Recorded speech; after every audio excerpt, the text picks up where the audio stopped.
Hello दोस्तों, क्या आप जानते हैं देश का कैपिटल रीजन हर 3 से 4 महीने में अर्थक्वेक्स एक्सपीरियंस करता है। हालांकि ये अर्थक्वेक बहुत ज़्यादा डिजास्टर्स नहीं होते हैं, लेकिन इतने फ्रीक्वेंट अर्थक्वेक का होना भी एक बड़े खतरे की घंटी जैसा है। आज की वीडियो में आप समझेंगे क्या रीजन से इन फ्रीक्वेंट अर्थक्वेक्स के, साथ ही जानेंगे अर्थक्वेक्स के बेसिक कॉन्सेप्ट्स के बारे में। So let's start our topic. Delhi NCR में भूकंप का खतरा काफी ज्यादा है। से ऐसे हिलने लगे तो मैंने सोचा शायद मेरे को कुछ तकलीफ ना हो। Confirmed that the earthquake jolts have been felt across the part of the NCR city.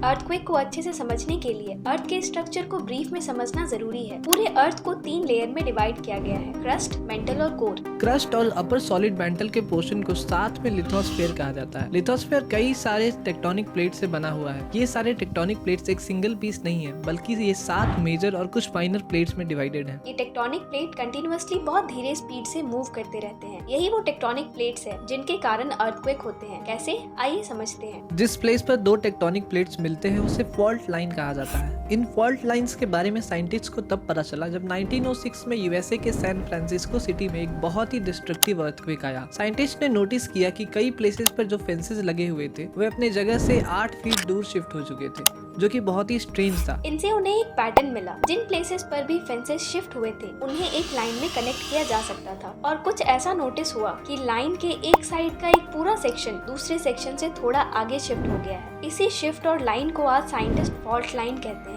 ऐसे ही फॉल्ट लाइन दुनिया भर में है। जब इन फॉल्ट लाइंस पर साइड बाय साइड मूवमेंट्स होता है तो इनके बीच का फ्रिक्शन बहुत ज्यादा होता है। कई बार इरेगुलर फॉल्ट लाइन के इरेगुलर शेप का होने के वजह से दोनों प्लेट्स आपस में लॉक हो जाते हैं। लेकिन इनके कंटिन्यूअस मूवमेंट के टेंडेंसी की वजह से काफी ज्यादा अमाउंट में एनर्जी उस लॉकिंग पॉइंट पर स्टोर होता रहता है और अचानक से स्लिप होने की वजह से ये एनर्जी रिलीज हो जाता है। इसे आप ऐसे समझ सकते हैं, जब आप अपने दोनों हाथों के पाम को जोर से प्रेस करके साइड बाय साइड मूव करते हैं तो आप अपने हाथ में हो रहे फ्रिक्शन को फील कर पाते हैं। यही कंटिन्यूअस मूवमेंट से एक टाइम पर कुछ एनर्जी रिलीज होता है। सेम मैकेनिज्म अर्थक्वेक में भी वर्क करता है। वो पोर्शन जहाँ टेक्टोनिक प्लेट्स के स्लिप होने से काफी ज्यादा एनर्जी रिलीज होता है, उस पॉइंट को फोकस कहते हैं। ये एनर्जी सेस्मिक वेव के फॉर्म में ट्रैवल करता है, जिससे कि अर्थ के उन पार्ट में शेकिंग सा महसूस होता है। इसे ही अर्थक्वेक कहा जाता है। अर्थ सरफेस का वो पॉइंट जो फोकस के जस्ट ऊपर होता है वो एपिसेंटर कहलाता है। अर्थक्वेक से सबसे ज्यादा डैमेज इसी एरिया में देखने को मिलता है हमें।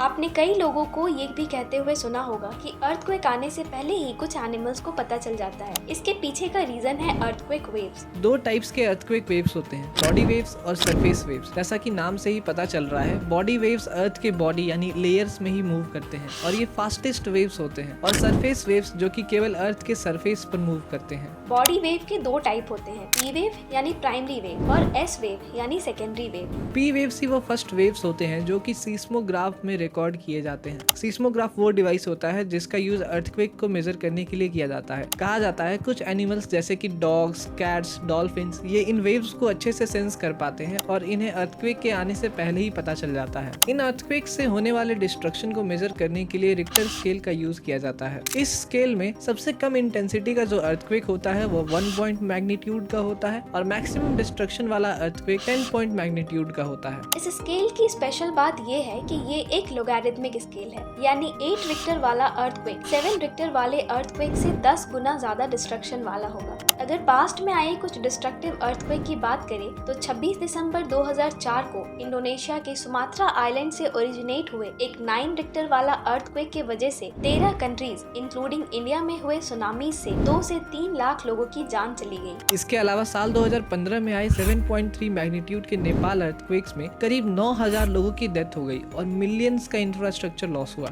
यहाँ पर हमने डिटेल में बात कर ली है अर्थक्वेक्स के बारे में। अब अपने मेन क्वेश्चन पर आते हैं कि क्यों दिल्ली एनसीआर रीजन में फ्रीक्वेंट अर्थक्वेक्स आते हैं। इसका मेन रीजन हिमालय के फॉर्मेशन से जुड़ा हुआ है। आपको पता होगा लगभग 150 मिलियन साल पहले इंडियन सबकॉन्टिनेंट एक बड़े लैंड मास यानी कि गोंडवाना लैंड का पार्ट था। टाइम के साथ साथ गोंडवाना लैंड से कई सारे कॉन्टिनेंट्स और इंडियन सबकॉन्टिनेंट भी अलग होता गया और नॉर्थ की तरफ शिफ्ट होने लगा। नॉर्थ में पहले से प्रेजेंट यूरेशियन प्लेट से जब इंडियन सबकॉन्टिनेंट कांटेक्ट में आया तो कांटेक्ट पॉइंट का एरिया रेज होने लगा और ऐसे यंग हिमालयन माउंटेन का फॉर्मेशन स्टार्ट हुआ। क्योंकि ये प्रोसेस कॉन्टिन्यूअस है इसलिए हमें 3 हिमालयन माउंटेन रेंजेस देखने को मिलते हैं, हिमाद्री, हिमाचल और शिवालिक। कुछ साइंटिस्ट का मानना है कि आने वाले कुछ मिलियन ईयर्स में इसमें 4th रेंज भी ऐड हो सकता है। तो इससे ये पता चलता है कि इंडियन सब कॉन्टिनेंट आज भी नॉर्थ की तरफ मूव कर रहा है। ये रीजन आज भी पूरी तरह से स्टेबल नहीं है। यही वो मेन रीजन है जिससे हिमालयन रीजन में काफी फ्रीक्वेंट अर्थक्वेक आते रहते हैं। एनसीआर रीजन की बात करें तो यहाँ एक और फैक्टर का रोल होता है अर्थक्वेक्स के आने में। ये region 3 active seismic fault lines के सामने आता है, the Sohna fault line, the Mathura fault line and the Delhi Moradabad fault line.